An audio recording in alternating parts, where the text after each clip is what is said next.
Okay, so we're on.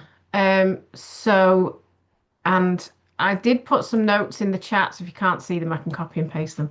So there is a PowerPoint, but some of it's just for me to remember what I'm talking about. Um, but I'm sure it's all very clear. So I'm just going to share uh, presentation. Any issues with any visual difficulties, please let me know. Um,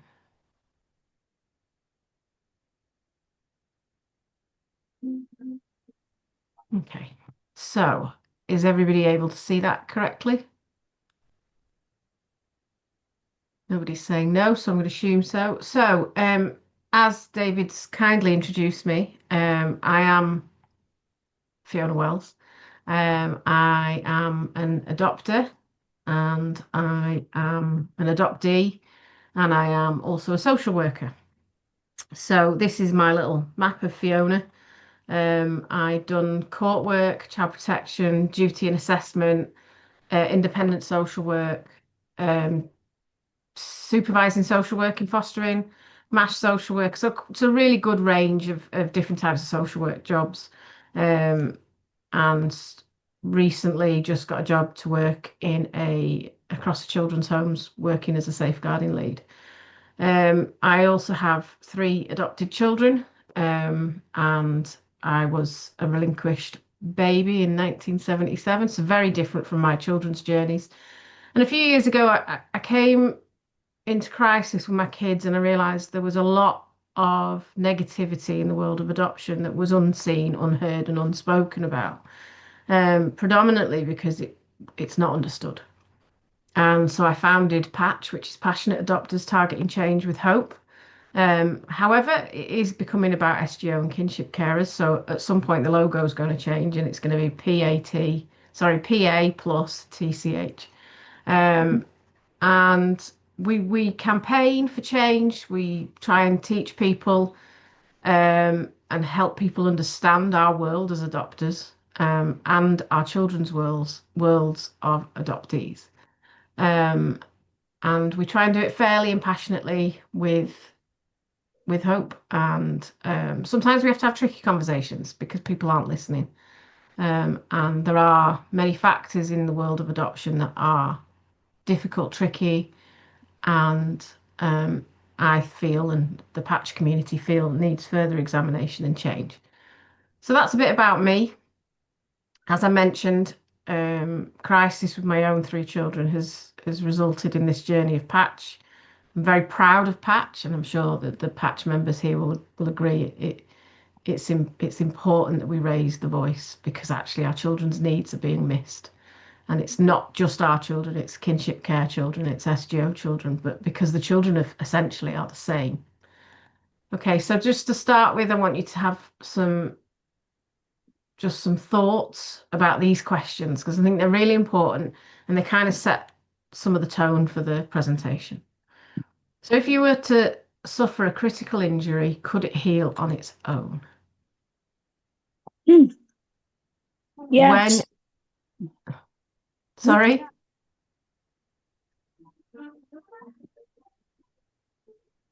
Oh, I think somebody's speaker was on. When is a child safe and when does a child feel safe? Can you see if a child has experienced early life trauma? And what does unhealed trauma cost society?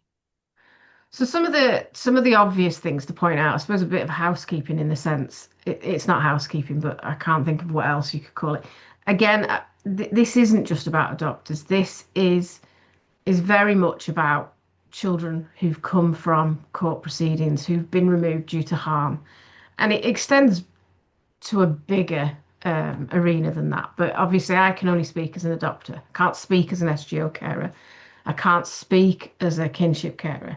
Um, so I'm mindful of that. So this isn't inclusive to adopters. Um, the other side of it is I talk a lot about recovery. And recovery isn't always possible. So I want you to bear that in mind when I talk about child's recovery. Sometimes I'm talking about recovery, but I don't mean that there is there is an option of recovery. I don't mean that the end point is recovery because recovery isn't always possible, but we've got to have a plan towards it to ensure that children can reach outcomes that are better than where they started at, and that they have a pathway to be able to thrive. Because at the moment, a lot of children are removed and all they do is survive, and we need to see beyond that scope.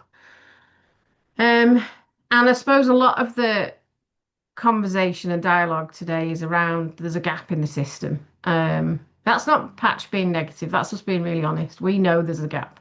And the joy of my position here is that because I'm a social worker, because I'm adopted, and because I'm an adoptee, I can see the gap a lot clearer than a lot of people.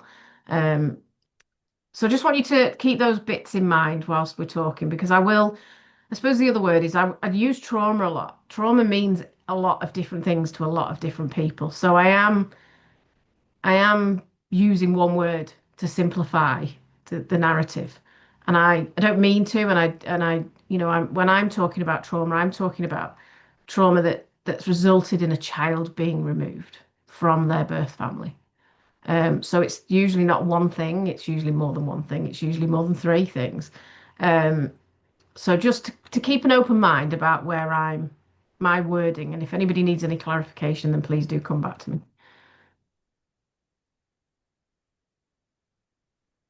So what are we here for? We are here to talk a little bit about trauma, to talk about our expectations, listen to parents. It's about us as parents, me as a parent, talking to you guys about how we need to be heard. It's about ensuring that your lens that we use to look at things is appropriate, is right, isn't narrow. Um, it's for adopters to say we need other professionals outside of social care to help us take a stand. It's not about blaming anybody. Again, this comes back to this is a system gap. Um, whilst we listen to parents, we also need to see what they're going through. And most importantly, we need to see the whole world of the child and the whole of the child to really understand the child that's in front of us. And obviously, a lot of that you already do, but it's just bringing that to the forefront. Some of the images are quite interesting. They're a way of me bringing my feelings. A lot of our children are like pieces of patchwork sewn together and are still at risk due to their circumstances and the way that trauma manifests. So, if a baby suffers physical injuries from abuse, is it just the body that needs to heal? If a child experiences regular terror from exposure to frightening and scary things over a period of time, do they simply get over it once frightening situations end? As a social worker, I've removed quite a lot of children, and it's funny how the concept of safety it's an adult world. It's an adult word. It's a decision we make in court that a child needs to be safe from where they were. It's a decision that says we need to look at what's risking that child's existence, life, circumstances. But safety isn't something a child decides in any of this. So when do we know, when does a child know that they are actually safe? That's an adult's decision. We can put all the paperwork in the world to say they've got this, they've got the education, they've got 3 meals a day, they've got somebody who's going to take them to a dentist, we've got somebody who's going to kiss them goodnight or hug them goodnight. We've got all these really, really important things. But we don't know is if the child feels safe and knows they feel safe. And I think that's really important to triangulate in your head when you're working with kids. Is this behavior because they feel unsafe? Is this communication because they feel unsafe? What does safety look like for this child? Because for every single child, it's a different narrative, depending on their early life experiences, depending on who's in their life, who's in their world, what good things have happened and what bad things have happened. Is safety, love, a clean home, and a smart care plan really all they need? If a child has lived in an unpredictable environment where their needs have been neglected, are they healed once they have 3 meals and a pillowcase? So I remember working with a particular family, and it was a big sibling group, and I removed them, and we ended up at the foster carers at 1 o'clock in the morning. And we were all exhausted, all terrorised. The neighbourhood had uproar about the removal. And when I got one of the children into the bedroom, she burst into tears, and I said to her, Well, obviously, I knew there was lots of things at the matter, but I said, what's just made you just burst into tears like that? And she said, I don't, I've not had a pillowcase before. Not only had she not had a pillowcase, she'd never had her own knickers. She'd never had her own toothbrush. They were sharing everything. Um, and that's why the pillowcase thing means something to me. How do you get to 7 years old and not have a clean pillowcase, which I'm sure is actually quite common for some children. But it's got to look beyond that. We can't just safeguard. Can't just keep children safe. It's got to be a more considered. And I know this is around education, but I've got to give some of my child protection court experiences into this because it paints a picture. So if no one responded when a child cried, will they automatically feel loved, secure, and attached when they are, in our terms, safe in care? Establishing permanence for a child without addressing their trauma is like constructing a house without a foundation. It may stand for a while, but it won't hold up over time, endure, or last through knocks. We need to be really careful to consider this. This is the bit. This needs real consideration.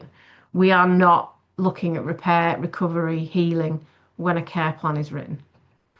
And that's not on any of you guys, that's a social work gap.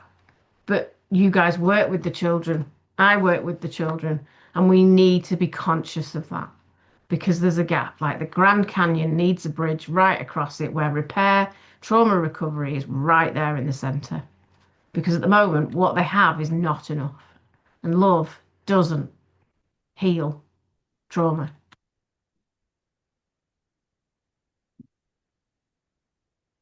Sorry, I went a bit fast on that one.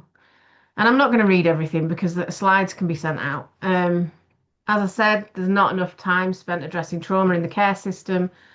I said this before about the child feeling safe isn't something adults can determine. The child doesn't feel safe because we say they're safe. Safety is something we build, not something they know. It's something they will feel, but not in our time frame, it's in theirs. And safety is one of the biggest elements to life. So if you've been a child who's been traumatized and you go to school and you're still scared, likelihood is that learning is not going to be a priority. And it would be difficult to expect learning to be a priority. And I haven't finished on that one. Um, Wait a second.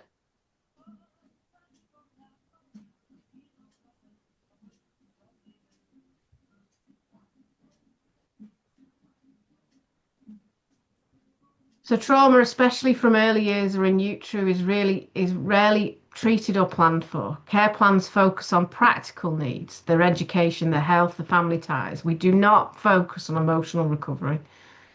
We know that love is vital. We all know that. We know it regardless of children. We know it, life, we need love, we need connection, we need relationships, but it's not enough. We need structured trauma responsive interventions. And that doesn't mean that kids need to sit in therapy. It's not about that. It's beyond that. Trauma shapes a child's ability to attach, regulate, and thrive. And without this sort of care planning that looks at recovery, navigation of impact is something that's never going to end. At 25, they could still be navigating the impact of their trauma. 55, they could still be navigating the impact of their trauma. Symptoms often appear at home and not in professional settings, leading to misjudged assessments. We do not see what the parents are talking about. I can't tell you how many doctors have told me that, how I've experienced that as a mum, as a social worker, when the social workers found fault with my parenting. Fortunately, my children went to a really, really, really good school. And I mean, when I say good, I mean, the teachers were good. They were human. They got it. They saw it. They saw the dysregulation as the child left the school gates. And sometimes they had to come and rescue me. So when the social worker said we don't see the Okay. behavior mum talks about, it was there. They said we see it. We can see what mum's talking about. We can tell you we've seen it. And we have seen it. And they had seen it. And that was massive. Being isolated as the mum who gets, or the dad, or whoever gets the unmasking, the unraveling is terrifying. And those symptoms for my children was I've held it all together and I get into the car and in the next 5 seconds I'm hitting my mum in the head.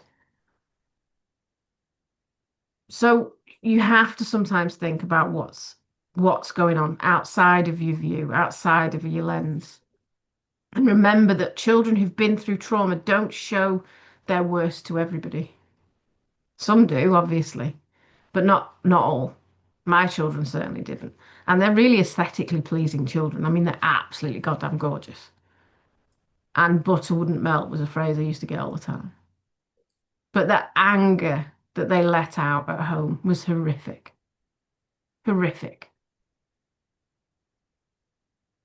Emotional distress is misinterpreted as bad behavior rather than signs of unresolved trauma.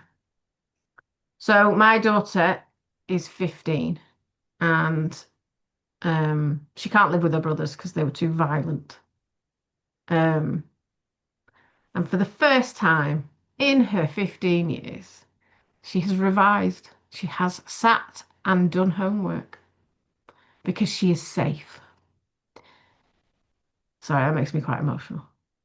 I've never insisted that she revise or do homework because it's a battle. And for the first time, she has revised and done homework. And I know it's because she can do it safely, because there aren't two other little children around who can't watch somebody sit and do something for themselves on their own. They have to disrupt. And she's really scared of failing because she's doing exams at the moment, not GCSEs, but just exams. She's really scared of failing. And I'm like, don't be scared of failing. The important thing is you making an effort. You're interested in your future. You are trying.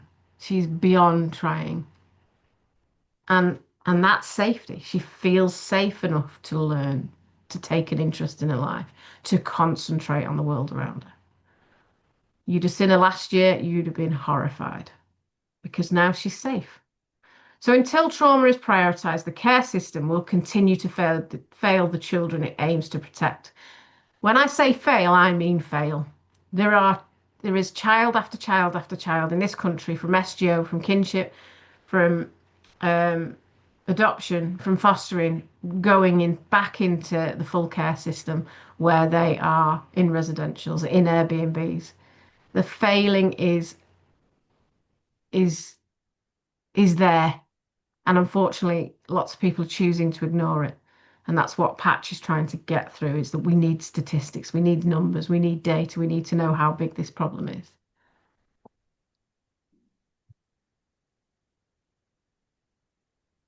See, now it's paused. Okay. Having a technical difficulty. I won't be a minute. Nope. Right, we've done that. So we know we know where trauma comes from. We know what the roots of it are. We know that children can be born with fetal alcohol spectrum disorder. We know that we can have genetic conditions and inheritable disorders. We know that uh, sorry, SGO means special guardianship order. So it's when a child stays within the family, but they get an order, same as adoption, to say that that child lives with them and they have PR. And kinship care is very similar. So we know that living with domestic abuse and living with a parent with mental health or parent with substance misuse issues, or parental suicide, or even just suicidal ideation. So all of these things, and maybe not one, maybe one on its own, and you can survive and thrive, and it's a normal parameter of a trauma situation. So the children we're talking about are ones who've had excess of one, two, potentially three. So we can survive trauma. We can, but we can't survive an insurmountable amount of trauma. Situations that are traumatic. Feeling scared in your home is a trauma. Feeling overwhelmed by terror is a trauma. Listening to arguments is a trauma. Not knowing if somebody's going to behave in a certain way, if you're walking on eggshells around a parent, listening to parents fight, listening to people use alcohol and drugs to an excessive, ridiculous, scary, and terrifying way. So, all these things are harm and risk and trauma, and they damage the internal processing, damage the cognitive skills, damage the emotional brain. They impact physiologically, neurologically on the brain. There's no, I'm not a science person, but, if you want to research all of this, it's there. There is information there to say what these things do to children. And I'm assuming that most of you know already a lot of the stuff here. But I do like to see it in a list because it makes it jump out and go, okay. So I know when my daughter went to school and they weren't seeing that she had not learning needs, but there was a bit of a gap because of everything she'd been through. I went into school and there's these cards you can get. They're absolutely amazing. And I laid out all her trauma cards. I said, this is what my child's been through. So she's been this, that, the other. That's her story. I'm not sharing it with you guys. And I said, but you're expecting her to come into school and be like her peers. She hasn't just been through three of these, she's been through 12. She cannot sit still for 2 hours and behave in a lesson. She can't take notes without using colours because she needs to concentrate in a different way. Her brain does not work in the same way that little Johnny, who's only had the loss of a grandparent or, moved house 4 times, has experienced. We're talking substantial trauma. To get a child into care takes a massive evidence to say the risk and the harm and the impact is significant. So if you have children in your school who have been removed, then that is their validation that they are not going to function the same as their peers. I see it as an invisible passport. They're in care. They are not going to sit still. They are probably not going to learn in the same way. They are probably going to need more visual cues. They are probably going to need occasional timeout. They are probably going to need one-to-one occasionally or a reader or something. And it'll be different for each child. So we can't blanket everybody and say this. But see it. If you know that child is adopted, that child is fostered, that child is in living with their grandparents, their auntie, their uncle, their sisters, brothers, mothers, cousin, then that is your passport to know they will need extra. And it might not that they might not see something see sorry, they might not need to see something extra. They might just need you to take notice. They might just need you to communicate to other teachers, to other staff members, to other professionals.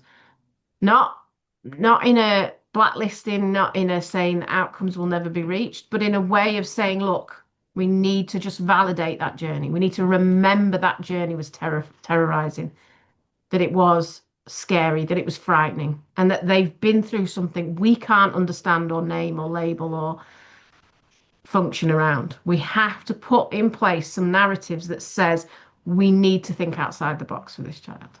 And obviously some children you know, will have been through things who haven't been removed. So we also need to afford some stuff to them as well. And I know everybody's got heck loads to do, and we aren't going to fix this by learning a bit more, but it helps.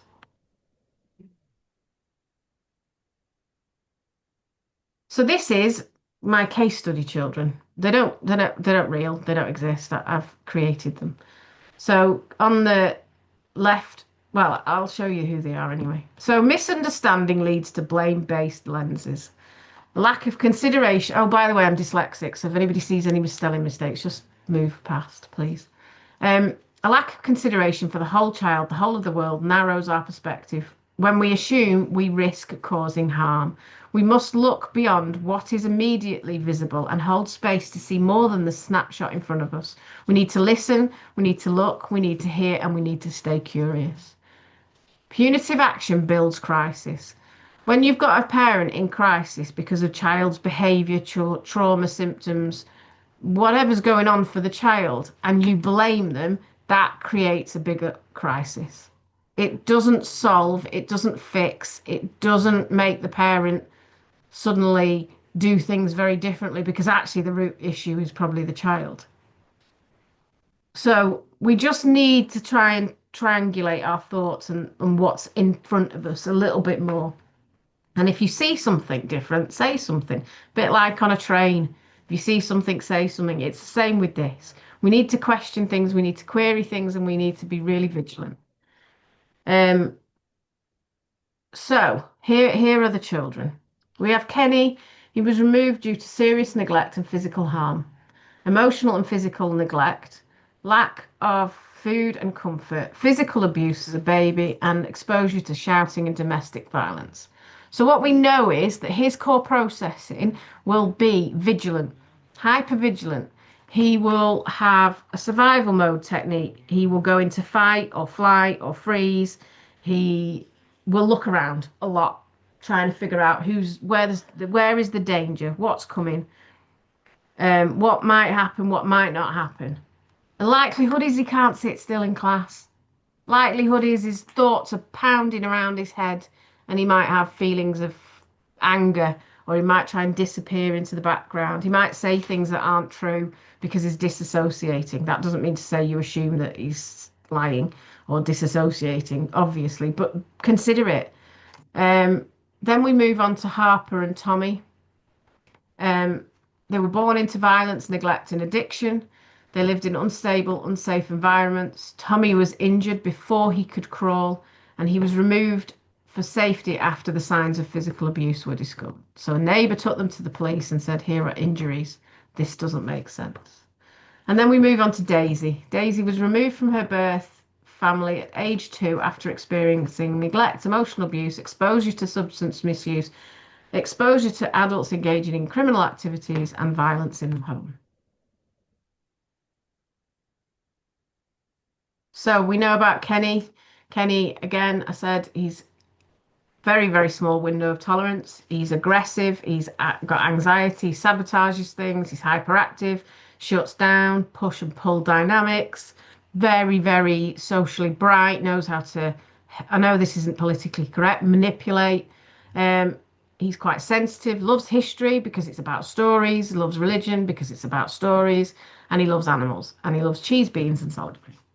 So at school, he initially coped well, having a bit of a mask, but suddenly, as he's getting older, which is happens a lot with our children, is as they get comfortable, they will start withdrawing some of that mask, and the reputation shifts to being a bit of trouble.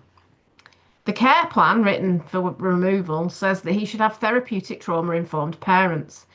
He should Hello. have life story Hello. work when he's ready, and letterbox contact and parents who are resilient and understanding. Now, obviously, I'm here to tell you that's not good enough. And that fault doesn't lie with you guys. And that is something that Patch is trying to change. We cannot heal a child's trauma with that in a care plan. So if you've got children in your school and they're on SGO, but there's a special guardianship and there's no order, and it says things like that on the care plan, you need to question where's the clinical oversight for recovery? Where has somebody sat down and discussed or discovered what's happened to this child and what that means for their future? Because having therapeutic parents isn't going to help anything. Well, okay, I'll change that. It will help, but it won't cure. It won't heal. It won't repair. It won't. resolve issues of fetal alcohol syndrome. It's well-meaning, it's lovely, but it's not going to repair a child's trauma. Point blank. It's like a plaster on a bullet wound. Letterbox contact, I agree. Children should have the right to their identity, but that is not going to make them behave in school and not it's not going to solve their anxiety, their aggression. It's not going to stop them being vigilant and it's not going to change their window of tolerance. It's not. None of that is. It all helps, but it's not a cure. It's not a repair. It's not a recovery plan. So the reality at home, and unfortunately this was my reality, parents experiencing burnout, injury, daily and physical emotional toll, hair pulling, bruises, destruction, emotional roller coasters, laughter and violence in the same breath. Can't tell you how it feels to live like that. No rest, no routine, no break. He can't get a diagnosis. Kenny can't get a diagnosis of ADHD because he's got trauma. Can't get a diagnosis of ASD because he's got trauma. He can't get diagnosed with trauma because he's got genetic links to having ADHD in his family. So, because there's no real clear stamp, label, etc., parents are blamed because it's the default position. We don't understand what's going on. We can't see what's going on. And obviously, resources mean we haven't got as much time as we should have. So, what we're going to do is we're going to say, oh, you need to go on a parenting course. You need to parent therapeutically. You need to develop some more resilience, or you need to put better boundaries in place. Now, actually, what the child needed to start with was a recovery plan. We need to understand the impact of trauma on a child. We cannot just put a care plan in place that says they need love, they need care. Kenny isn't the problem, he's a child trying to survive. Kenny's parents are not the problem. The parents are trying to survive and give love, enough love to for their son to thrive. We have to see the impact and we need to do something about it. So Kenny feels sad, he feels scared, angry, he feels terrified, and he feels shame because he keeps hurting people he loves. And he can't stop. He doesn't know how to stop. Nobody's given him the tools. He won't take the tools off his parents because it actually hurts them. So he can't take tools from people he's shamed because he hurts them. He chases the pain away by sabotaging things that are positive. I don't want to think about what I'm doing, so I'm going to do something worse. Sorry. This main thing. Back on track. Harper and Tommy. Tommy has rage, hoarding, conflict-seeking extremes. Harper has withdrawal, emotion resilience, resistance, hypervigilant. They don't trust. They mask pain with charm and deep emotional dysregulation. Struggle with sharing, routine, and closeness, whatever. Sorry. At school, again, there's a mask, but it bursts occasionally. Sabotage emerges. They show manipulation, disruptive, problematic behaviour. Again, the care plan, they need two parents. You know what I see when I see that written on paper? It says needs two parents on a referral for a foster care or something like that. I think I know that there's behaviours, there's trauma symptoms there. We have to be transparent. We have to say actually there's some behavioural issues here, and parents need to be a really good team instead of saying we need two parents who are trauma informed. Reality at home is they lash out. They have food issues. The children can't go and stay with the neighbour or the friend or the auntie because it's scary for the adults. And they are now viewed as unmanageables. Grandparents can't cope, they don't understand. Services see it as sibling rivalry. Mum is blamed for taking on too much. Parenting style seen at fault, and mum's mental health is a concern. Tommy screams for hours. If Tommy gets extra juice, Harper hits him. If Tommy sits in the front of the car or gets in the car first, Harper refuses to get in. Harper got the last grape, so Tommy threw a knife out the window and it smashed. Harper bit her brother. Mum applied a cold tea towel to stop the bleeding. Tommy kicked his sister on the stairs and she fell down the steps. Tommy urinated on Harper's bedroom floor. He pushed a little girl at school. Harper bit the teacher. Tommy didn't go to the shop after school, so kicked mum in the head and pulled her hair while she was driving and the car hit a lamppost. So what I want you to imagine just there is what that feels like to be that parent. How it feels to be blooded by your child. A child you love and a child you adore and a child you want to fix so desperately and you can't.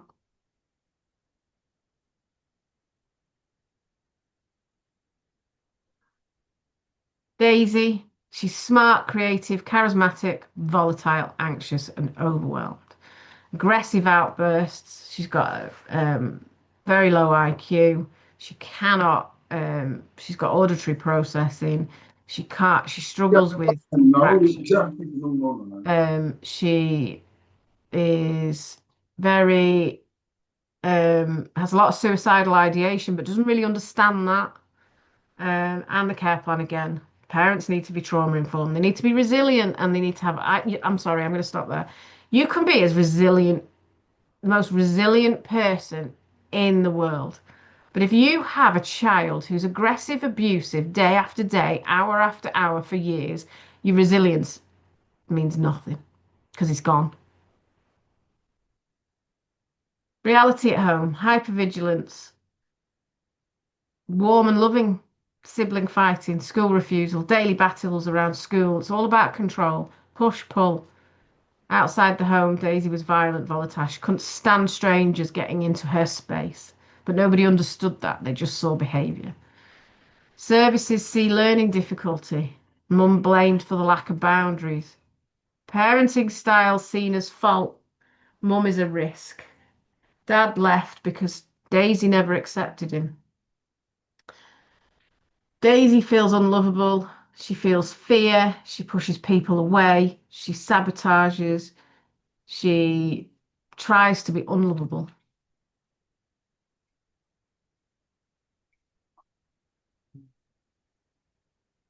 Sorry, there's noise behind me because my daughter's going to see a boyfriend for the evening and she's a bit nervous about being around his parents, so I apologise. So, the impact of trauma. We know that there's a biological effect, there's an organic effect, there's a physical effect. We know that it affects us neurologically, cognitively, our development, our social, emotional ability to be in environments, our behaviors, our ability to sit, learn, listen in school, our ability to form relationships in school, and our ability to sit in a space. But then we also know that the societal impact is also substantial. We know that we have real lack of access to services. School staff will especially know that. We know that our environments are tricky. We know that walking down the high street, we see people who were clearly uh, had massive trauma, and the result of their trauma is stayed etched into their lives. Our communities aren't as safe. We have the economic impact. Children coming back into care. Can we imagine how much that costs society every year?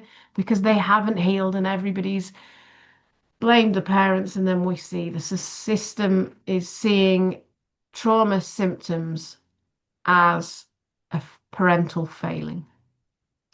And then it carries on into the next generation. We issues with our worklessness, our unemployment, our society's health and well-being. So it's massive, isn't it?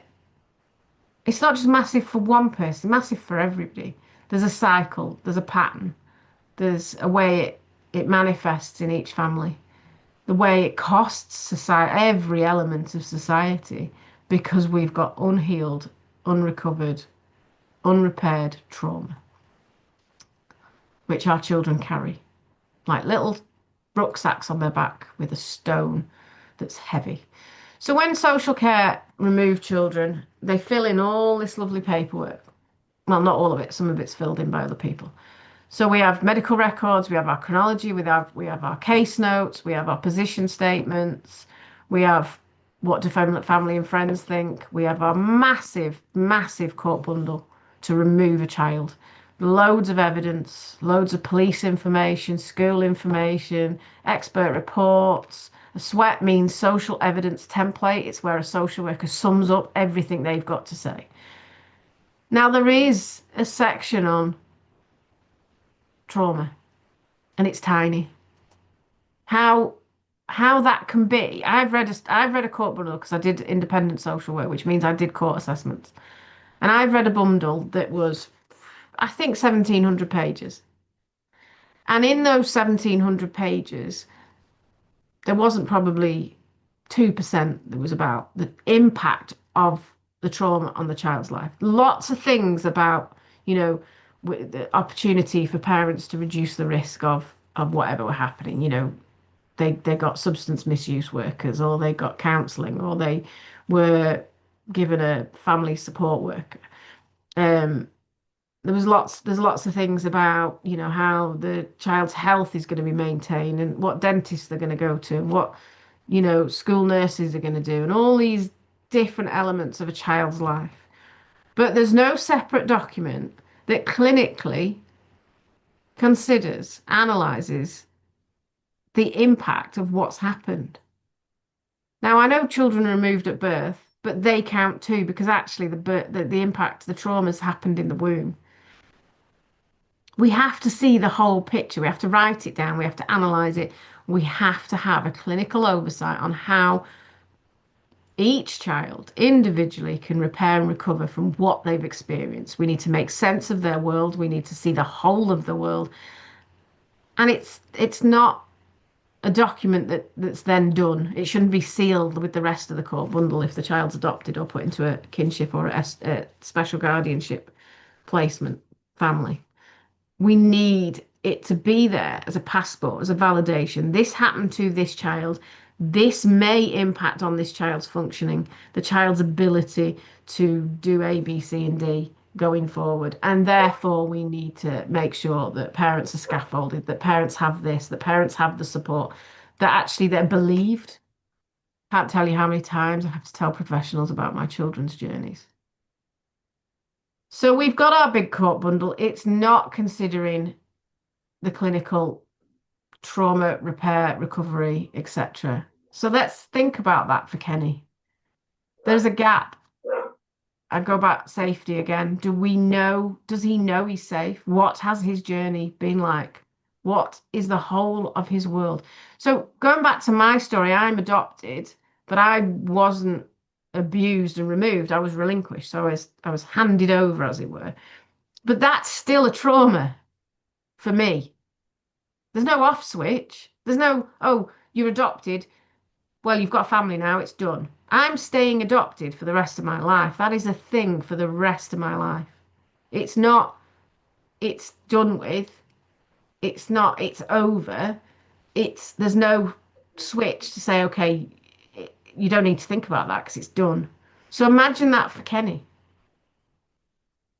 He's in a new family. Doesn't mean that his trauma's finished with, because it's a memory foam in his body. It holds in his body, in his being, in his whole world. We need to question what can we help? How can we help him feel safe?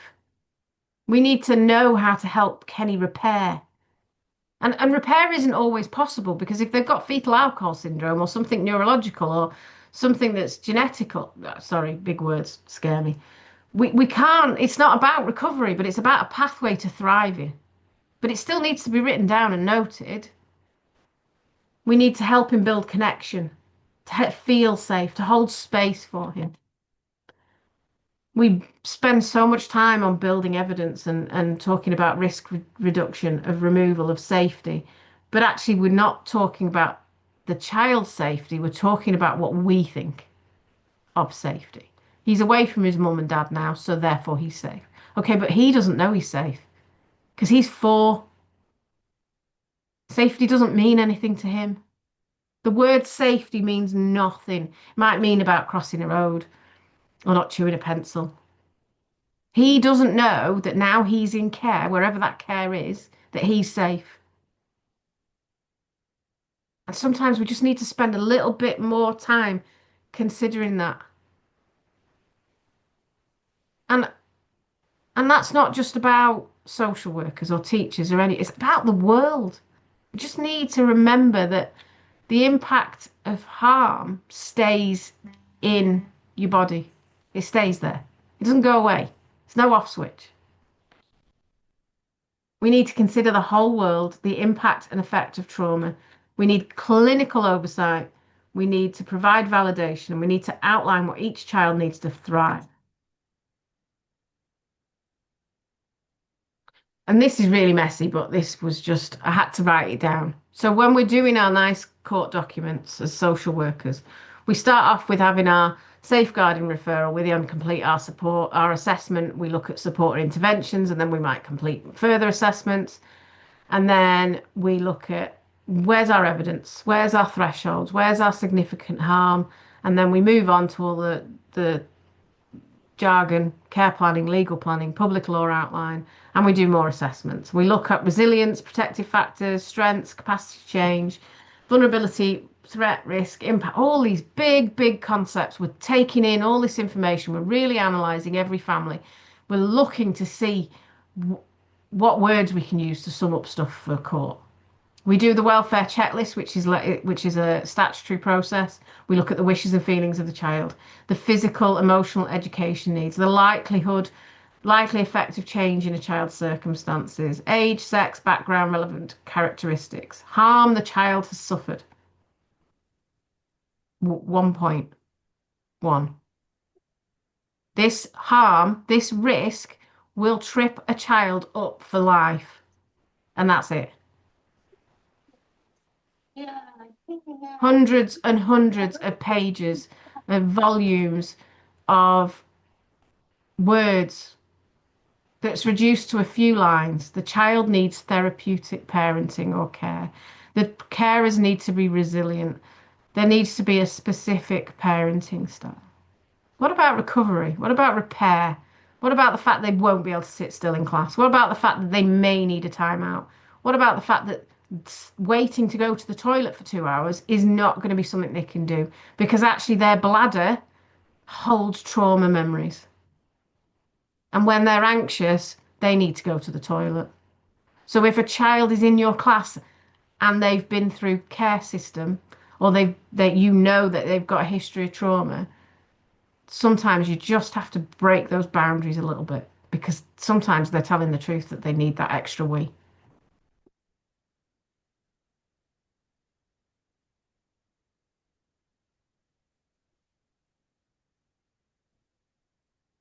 David, you need to tell me if I'm going too slow as well.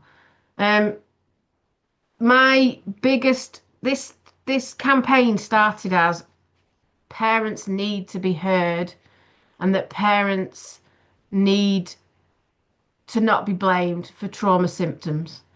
It's now becoming a campaign that says trauma needs to be clinically considered and assessment on recovery, repair, or scaffolding for a child to thrive needs to be an added exercise for social care. So we need the policy, the legislation and the practice, but we need to add to it. We need the human science, the psychosocial education research. We need to add that to our mix in social care. We need then to add the lived experience, the world from within, the whole of the child and the world of the child. And then add a bit more value, humanity and compassion. Because as somebody who's still a social worker, who fought off social workers trying to blame her, when I had a school stand up and say, you have failed this mum in crisis. You guys are the ones who can say, actually, this mum is not failing. There is more to this story than you want to see. And it's not to say that adopters and SGO carers and kinship carers don't do things wrong and they don't fail and they don't do horrible things. But if you see there is something behind what is being said, then you say it. Because the school my kids went to, they saw it and they said it and they stood up for me. So we need that picture, that bridge that brings all those elements together because it's really important. We know that a child's DNA is affected. We know that they're affected in the womb with the tension, the stress, the environment that mum's in, the child is in. Being in the womb isn't always safe. It's not. We need to consider their trauma history. What has happened? How did it happen? What happened? What didn't happen? What good happened? We need to consider their safety needs, their emotional well-being, the love and warmth they've had or haven't had. What is their identity? What is their physical health? My children, obviously trauma children. My son cannot hold his bladder and he has no bladder issues because he's hypervigilant. So his hypervigilance sparks and then his bladder goes. I have to take that into consideration when we're going out for a long journey because I know I need to stop for a wee. That's not his fault. That's his physical health because of is affected by trauma. We need to consider the economic well-being of what children have been afforded. I have removed children from the most horrific situations of poverty, but it was poverty through choice.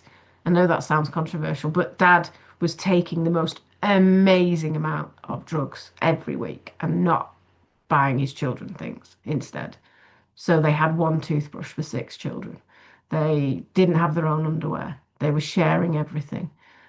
So we need to consider what that feels like for little Kenny or little Tommy or little Harper or Daisy. What did it feel like? You know, if you've got a child wherever you work and there's sort of a passion about food, think, where did that come from? Because it likelihood isn't just that they're greedy, it's probably they're scared, they're not sure when they're going to get fed next. And as a social worker who's asked a child when was the last time you ate, and they said they couldn't remember, then if they steal the extra orange, who cares? Because it really doesn't matter. Fact is that less period of being hyper vigilant, it means they may concentrate on other things because they're not worried about the next mouthful of food. So we've obviously got other elements to consider.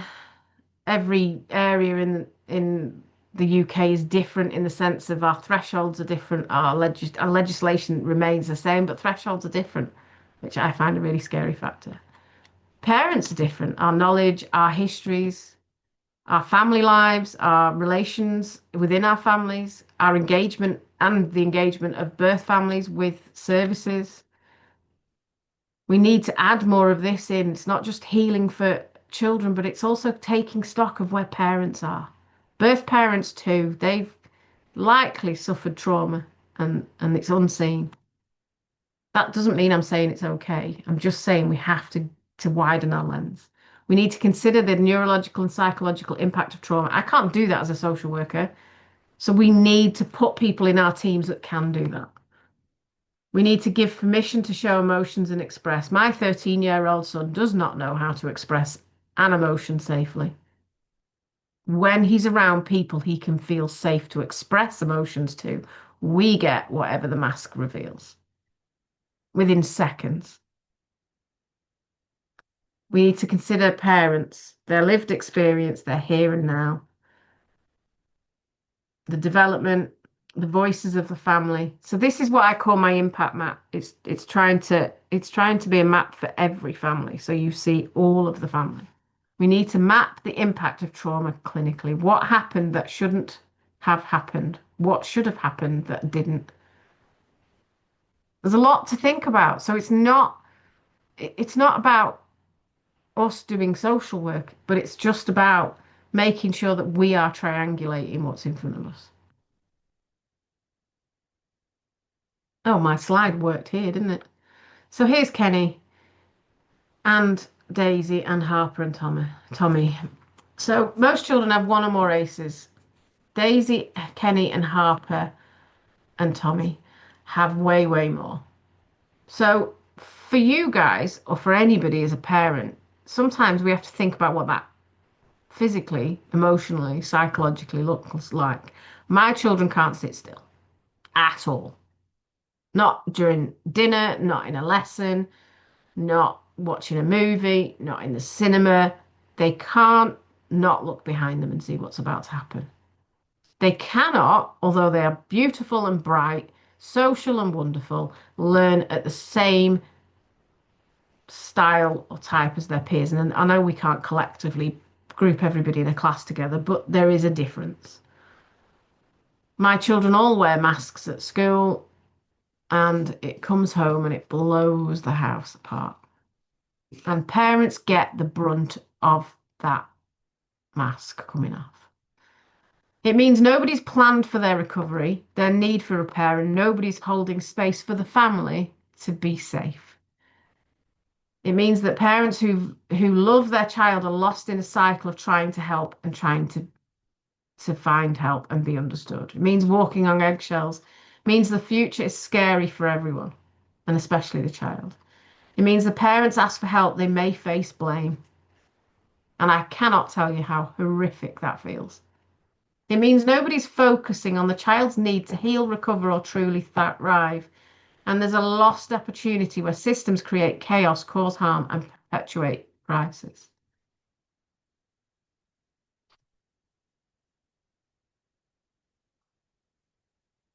So Kenny had a real interest in bikes. He loved tinkering, problem solving, figuring out how things work.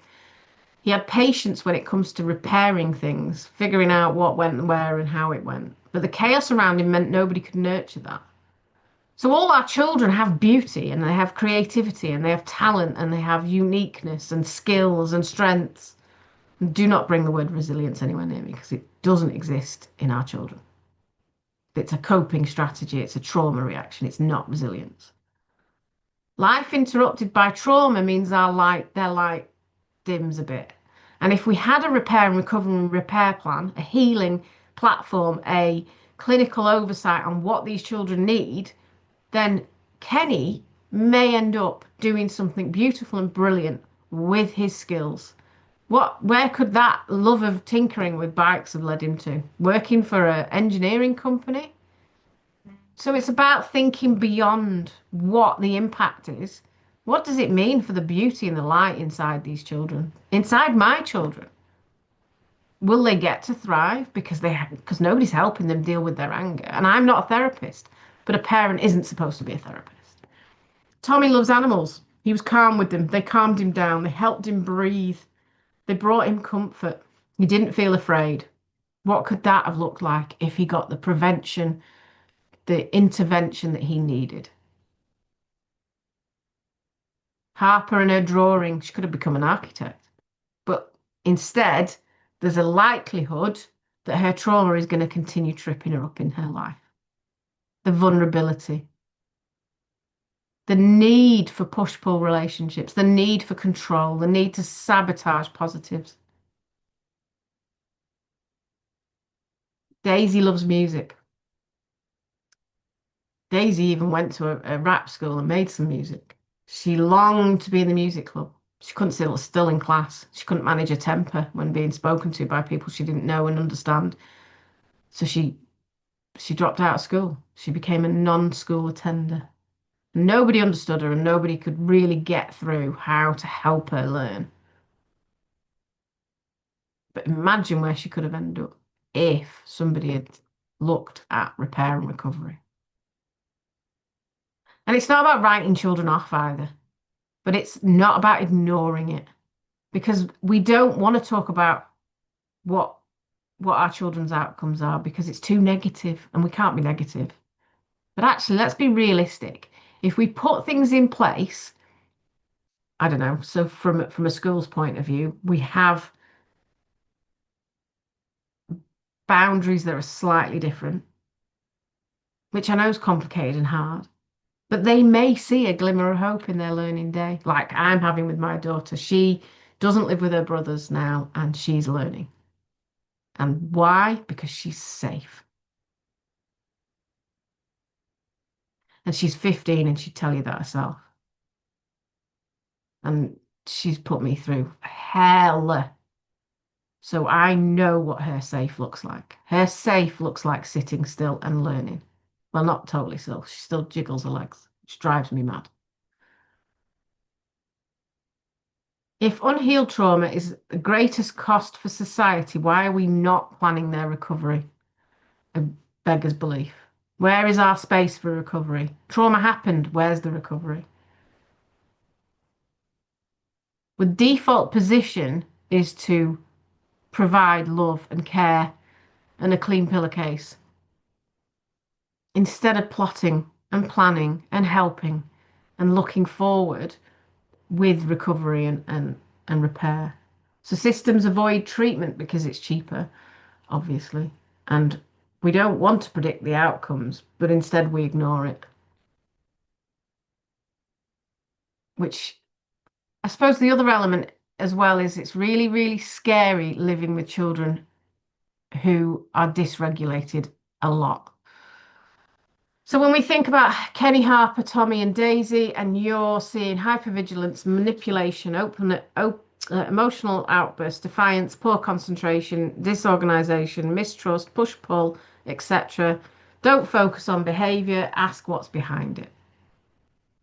B, trauma responsive and recovery focused. Trauma informed is not enough.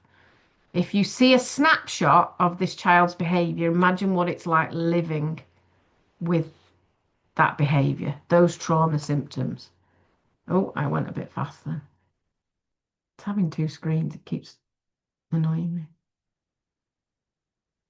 We need to question, is it neurodevelopmental difference, genetic, biological, impact of trauma, adversity, mental health, emotional stress? But we can't assume. We have to be curious and compassionate. It's not up for us as individuals to pave a new platform, a new bridge, a new pathway. But we do need to say something if we see something. We cannot expect children to develop the same as their peers when they've been through trauma. Expecting a traumatized child to sit still through 7 hours a day means detentions at the end of the day for some. So, I think I'm nearly at the end. 1 second. We also can't blame. I'm going to go through these fast because these were for another presentation.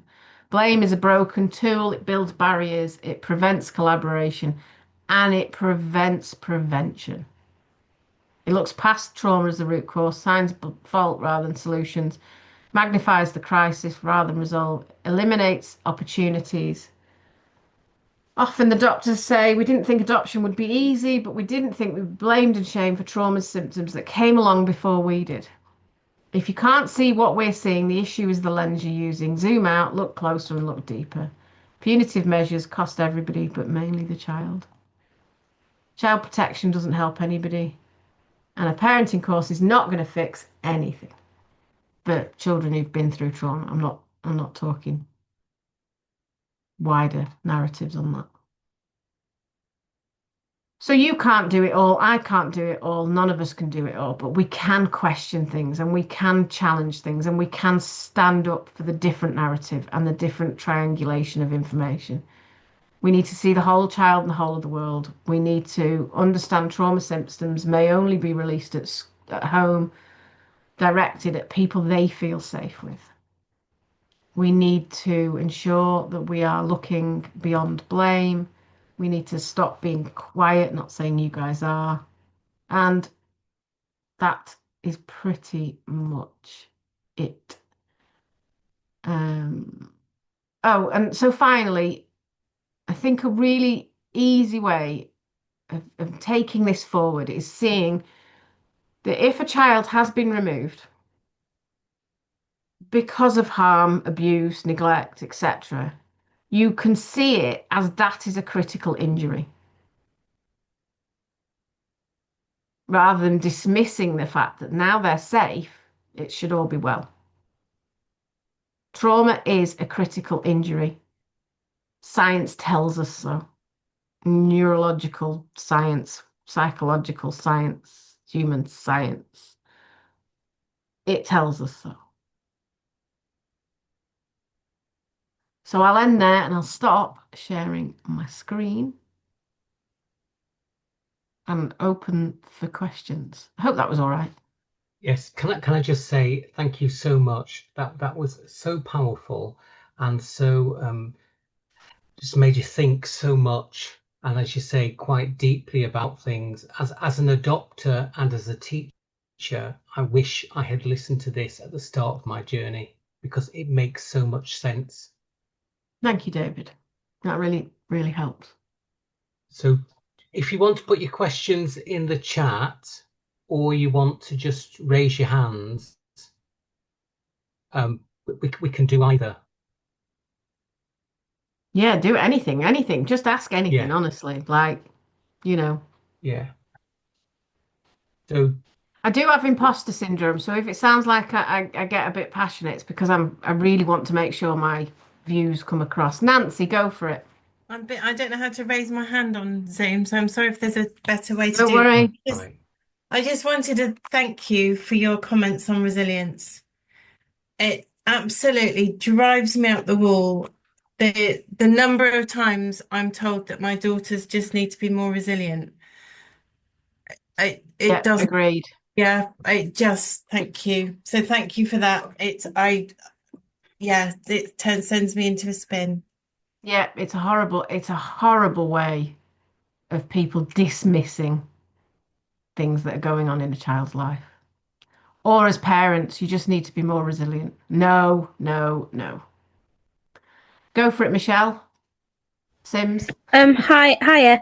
I'm just had a question about what you're talking about boundaries in school. So I work in a secondary school in Yep. Manchester, and I'm just thinking about one particular student who has had a severely traumatic childhood, who's in school and is having ended up going to what's called reflection. It's like, when you get taken out of Yes. class, and that sort of thing. So in terms of boundaries, because I had a chat with her today, and she was talking about how somebody had said something to her like in a threatening way about what they were going to do to her, and I was just thinking about how that might trigger then, even though she's been she's been adopted, Yep. how those words still like have their impact in how she responds, and whether you think it would be worth reassessing those boundaries for reflection referrals if she Yeah, and was I think it's firmly sorry. threatened. That yeah. I suppose you've got to see it as like I know sometimes it's a fight and flight freeze mode. So it doesn't matter how long ago the trauma was.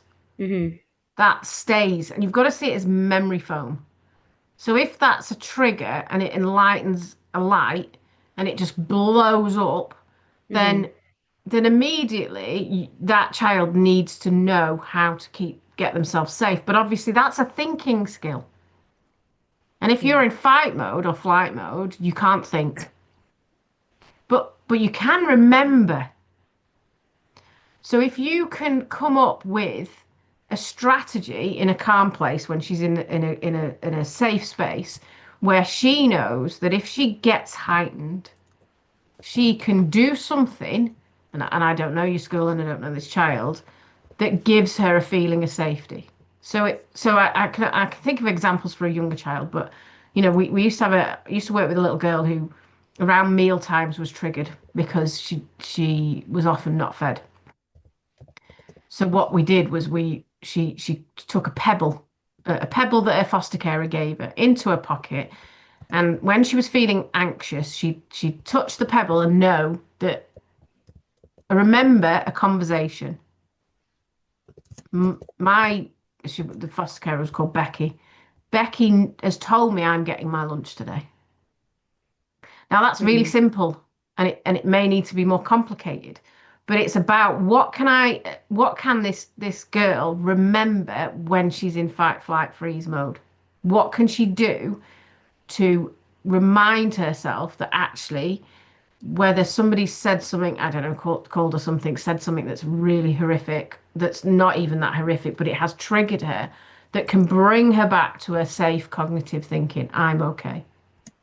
So it might be about talking, and some children don't want to talk about anything. So you've got a trial on your hands there as it is. But it's about bringing that scenario into a safe discussion in a safe place and coming up with strategies and testing them.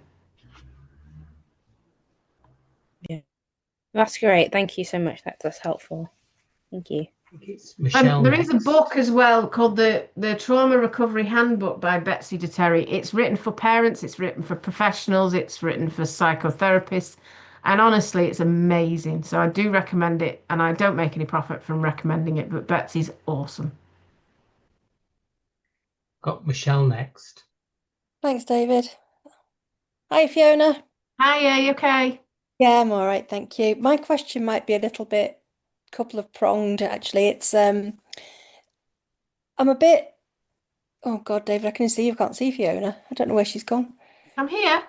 Oh yeah, there you are. Hiya. I think it's my screen. Um, Social workers, when they talk about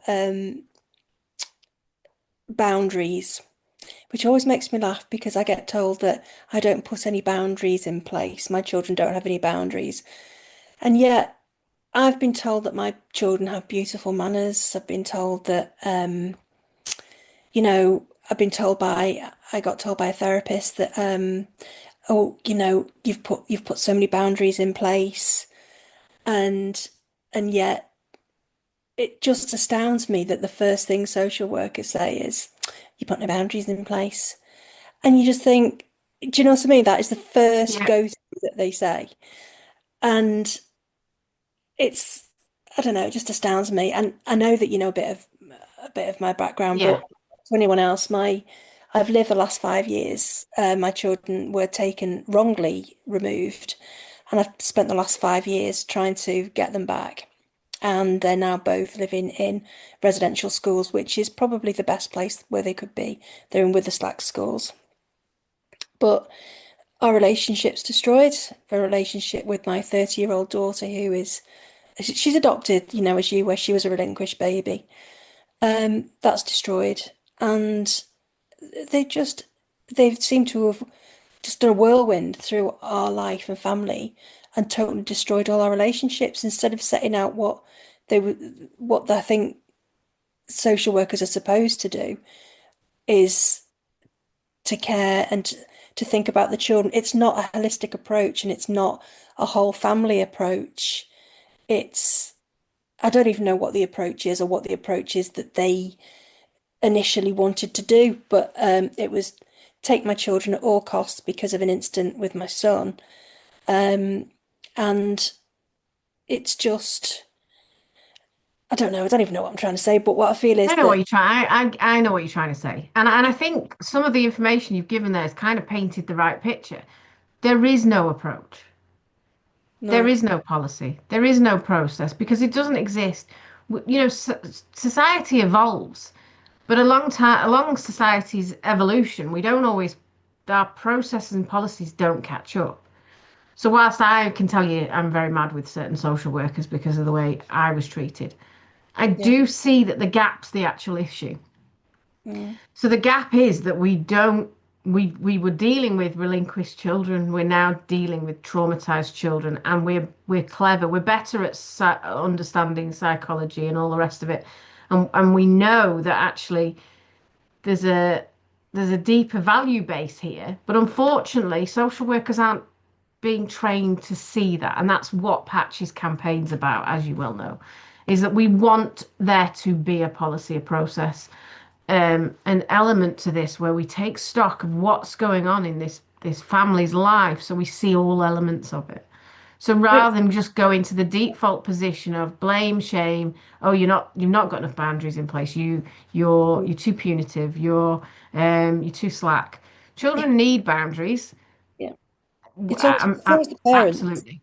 always Yeah, the we all parents. need boundaries. We all need boundaries. Yeah. We also need children to feel guilty when they've done something wrong. So this is something I've learned recently, and this is from Betsy Terry.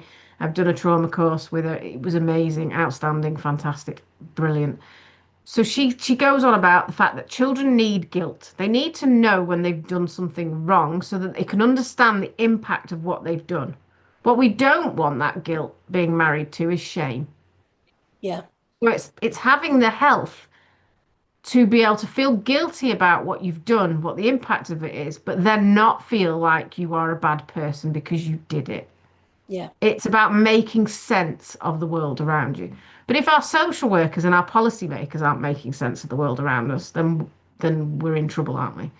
So it's about balance, and we can't change it here now on the 17th of June. But what we can do is keep talking, and as professionals around children is ask questions. Why are we seeing this behaviour as a parenting deficit when mm. actually there could be more going on? Oh, there's definitely more because, when your parents asking and begging for help and you're getting nothing back, you put on a sim plan and nobody does anything and you're still asking for help, then and then your children are taken because you didn't do anything when you're the one asking for help. It's Exactly. it's awful.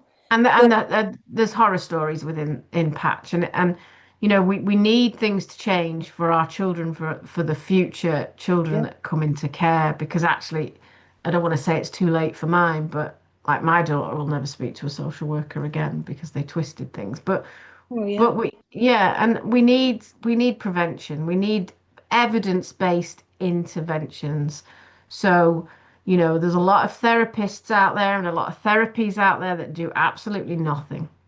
And we need our structures within our society to really qualify and quantify, not sure that's right, qualify what we're putting in place, what we're suggesting, how we're suggesting it, and why we're suggesting it. And I don't have all the answers to that.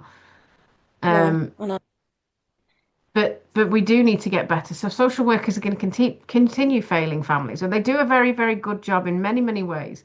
But where trauma is in a child's life, and there are trauma symptoms, difficulties, family breakdowns, Mm. then there is no training, policy, paper to fill in the gaps of understanding what's going on. No, there isn't. Can I just tell you one thing before I go? Yeah, Social worker told our son last week that he was going to stay in care till he was 18. He was going to stay where he was till he was 18, and he's 11, he's 12 next month. He was absolutely devastated, and he's like, but I want to go home. I want to be with my mum and dad. I want to go home. So the last two times that he's refused to leave. So they've called EDT and they said, well, if you don't send him home, we'll call the police. Now, for an it's as 11-year-old, simple as that. I know it's absolutely, it shocks me. Yeah. It's just not right. Not No, right. it's not. You're absolutely right.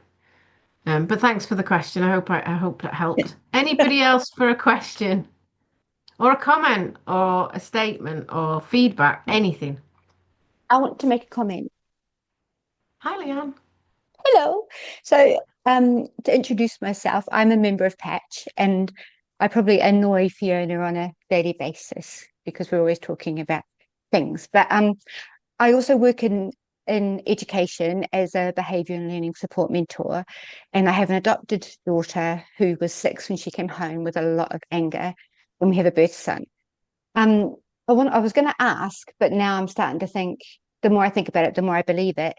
Masking at school is so real. Our daughter does it all the time.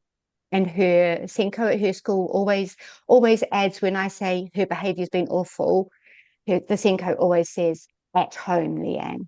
And I'm like, yeah, but obviously something's going on at school. No, her behaviour is awful at home. So the one thing that I worry about, and being part of Patch, I see children start to avoid school. So, and like David, I don't know whether you know anything about it, but is masking like a precursor to school avoidance? I don't think anyone's really thought about it, but it does worry me. I'm seeing it in school myself. And Michelle, the teacher, you just spoke about your student in isolation. My daughter was put in isolation because she was in PE, angry that her and her friend were losing against 2 other girls playing racquetball of some kind. So my daughter just turned around and just walloped her friend and said, it's your fault we're losing. So her friend walloped her back. But in my daughter's defense, she said she shouldn't have hit me back. Anyway, they both ended up in isolation for the day. She came home after her day of isolation, and I said to her, how are you? And she said to me, it was quiet. There was no bustling and no stress getting to my next classes. Everything was laid out for me. I knew what I Yeah. was doing. I could work at my own pace. I was with another student, so there wasn't a whole class. She's in an international school, 25 kids. And then the one thing that is so important in schools, and we've got to get it, is that she was with her safe person. She was with the one teacher in the whole school that she felt safest with, and she had her to herself for the day. So isolation for my daughter she loved it. It was a So it's blessing. just, It was a it was blessing. a blessing. Yeah, so it's just something that I wanted to share and to think about, because I've seen that, and I've been that teacher with a child in isolation and seeing them. Yeah, so there has to be a better way. There just has to be a better It does way. have to be a better way, and my children are very efficient at masking. Um, my son has had rages, should we call? I don't know what the politically correct term. He's a very angry little boy at times, and he's had these rages since he was sort of four-ish, beyond what would normal. And he's starting to take the mask off at school, and like school are ringing and saying, "Oh, we're seeing some very unusual behaviours," and I'm like, "Well, they're not unusual to me." Uh, I knew this was coming. I told you when he started in year seven, this is the child you're going to end up with, and you ignored me. And that's what we need to start preparing early as possible. So when each child has gone to secondary school, so that June, July period where they're transitioning to year seven, I've always gone to speak to the school and said, this is going to be what you end up with. The creativity, the intelligence, all of the good things too. But you need to remember this, and you need to consider this, and you need to look at this. And I've been ignored for the most part. And it's about taking stock of that validation, hearing a parent say, these are the behaviours we get, and the likelihood is there's going to be a problem at school at some point where it comes across. My kids would never not go to school because they like that dopamine hit of being around other people. They love it. Sorry, David, go on. So I was just going to say, there is a debate in schools about the behaviour policy and the behaviour unit, and is it sort of the old-fashioned, you will learn to be disciplined and you will respond. And we had ex-policemen who came in and quit and said it was harder in the school than on the beat.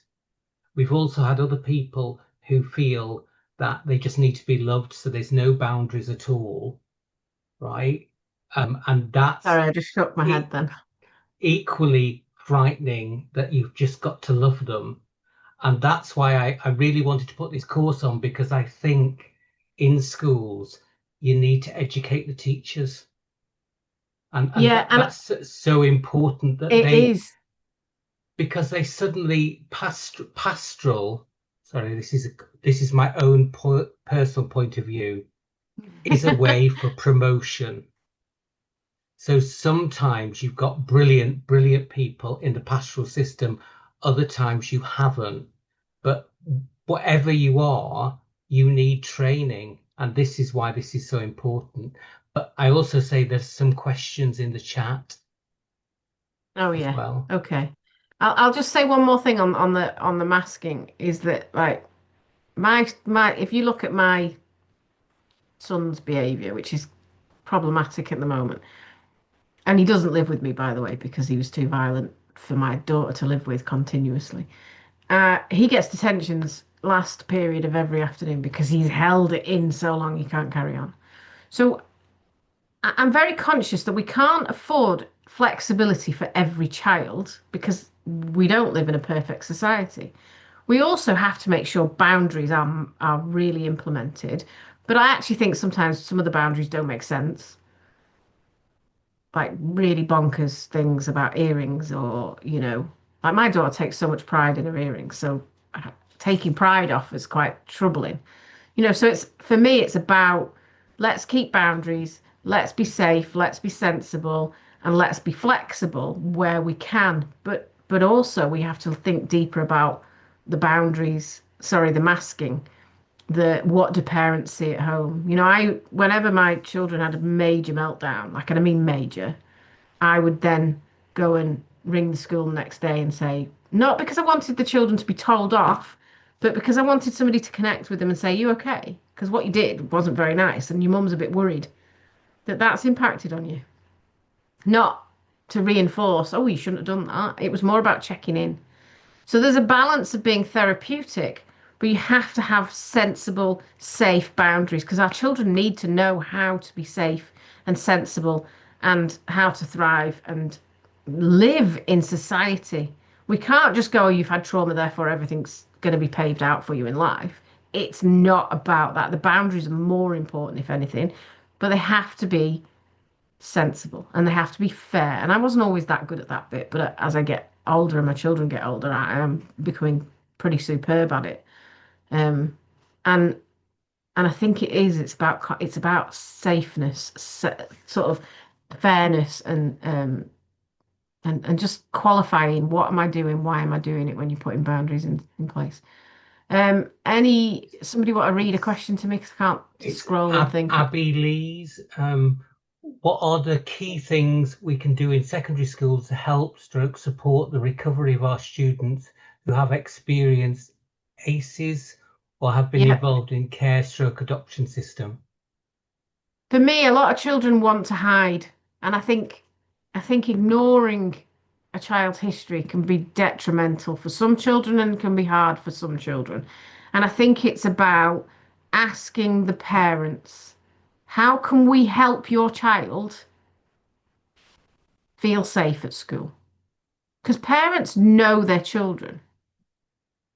You know, if you've got a special guardianship order and the 13-year-old in school has been living with her nan for the last 8 years, that nan knows that child. So ask that nan, what can we do to help your child feel safe in school? And, ask the child. They may want to mask, but at least you can say, actually, we've asked. And I think it's about every child's different, so there is no overall plan. School counselors are great, but they're not going to heal trauma. My daughter benefited massively from having one, but not on the grand scale of things. And I think understanding that a child who's been through trauma is hypervigilant, that's massive. They cannot sit still. The hypervigilance means they cannot sit still. I'm hypervigilant because of stuff that's happened in my life because of being an adopter, and I can't sit still. So it's about expectations and safety and balancing that, but also listening to the person who knows the child best, should I say. I hope that helps. There's no absolute clear answer to that. It's about listening. It's about asking. It's about hearing. And it's about analysing as well. What is their behaviour telling me? What does it link to? Where's it coming from? Is it because it's round a meal time and actually food's not always been a constant? Is it because the school uniform makes them feel really uncomfortable because it's a different texture?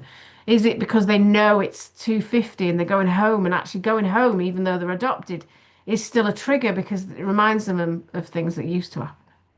So think, what am I seeing? Talk to the teachers who teach them most. What are we seeing? There'll be so many clues. Put your detective heads on and query it, question it, and be curious all the time because it may answer so many elements. And it's obviously not just children who've got permanence plans. It's all children. Their communication, their behaviour, the way they walk down the corridor will tell you so many things. So be creative in your thinking and don't assume.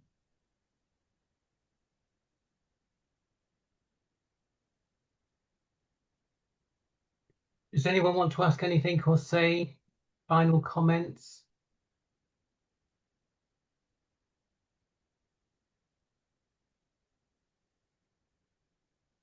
No, I think it's silence. It's just been so much to process because I feel I had the jigsaw pieces, and watching this, they've been put together. And I can just see so much more. Just to say, I've put in the chat that you can contact me. If you email me, we'll get you the slides and we'll get you the recording, or this Fiona via Patch, which is a great organization. So it's like an auction, this, isn't it? Final question. Gone. Can I just say thank you so much? You've explained things clearly and with compassion, but intelligence, and you've given us so much to think about. So thank you. Thank you. And you know, I'm happy to do this again if there's a avenue for it, or if anybody wants me to. I mean, I do work as well, but this is my passion. So if anybody wants to hear more, or you know, wants a phone call occasionally, just let me know. Okay. Well, hope you have a lovely evening, everybody, and thank you so much. Good night. Thank you. Thanks, everybody. Take care. Have a nice Okay. evening. Bye. Bye. All right. Thank you, David. Thank you. Goodbye. Thanks very Bye. much. Bye, Fiona. Bye. Bye. Bye. Thank you.